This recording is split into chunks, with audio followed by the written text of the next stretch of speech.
Hodatious, how's it going, bub? So today I am bringing you some tips and tricks on how you can paint on signs in Rust. These new signs are really cool. You can paint on them whatever you want, and some of them can be very detailed, and I'm going to show you some tips and tricks on how to create some pretty damn cool looking signs. Right now I'm creating a sign for my base here. You might be able to tell what it is, but I will show you the final results by the end of the video.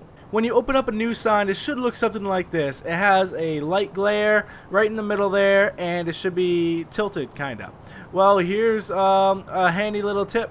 You can hold right click and move the sign, rotate it around. It really reminds me of Skyrim, how you can look around objects like weapons and whatnot. It's pretty cool, and you can you can rotate it however you want. Another trick is use the scroll wheel and you can zoom in. This is really helpful for when you want to get fine details, because some people can create amazing looking signs with much detail. That's how they do it. They zoom in real close and they really get in and work on the fine details.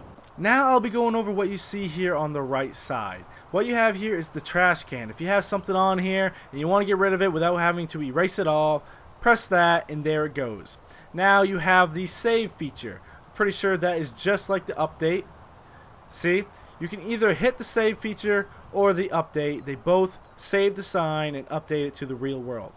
Next, we have different size brushes. Here's the small size, as you can tell, and then as we work our way up, you can tell the brush size is getting bigger and bigger and bigger.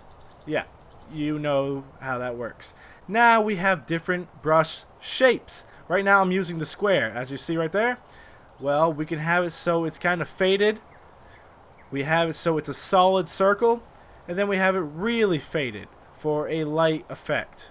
Now these options right here can change how faded the object is. As I go to a solid square and I bring it down, way down to here, now I paint. It's just like the faded circle back here, but you can do it with any shape like the squares or the circle. Now in this big box here with the different circles and colors, this is your color table. This is where you get to choose the different colors that you want to paint with. Let's start off with green. As you see here, I'm coloring in with green, blue, red, we got purple, we got white, and then you change the shape of the brush, and there you go. You are now painting. If you want a white background, I suggest making the brush size pretty large and choose whatever color you want, and then just fill it right in. There you go. Now go ahead and draw whatever you want, whatever your heart desires, and whenever you're done, hit the update button or the save button, and here you go. It is now in the real world. Now you can go ahead and edit it whenever you want, but if you want to prevent anybody else messing with it, or you want to lock it, save it forever, go up to the sign, hold E, go down to log edits, and there you go. No one can edit your painting and potentially ruin it. Perfect. And there you have it, folks. I hope you guys enjoyed the video. I hope you learned something today. I know it was just some basic tips that most of you already know, but I'm here to help those that don't, because there's plenty of people that are constantly joining Rust and have no idea what they're doing. So that's the end of the video. Thank you guys so much for watching. Remember to have a fantastic day. I know that I will.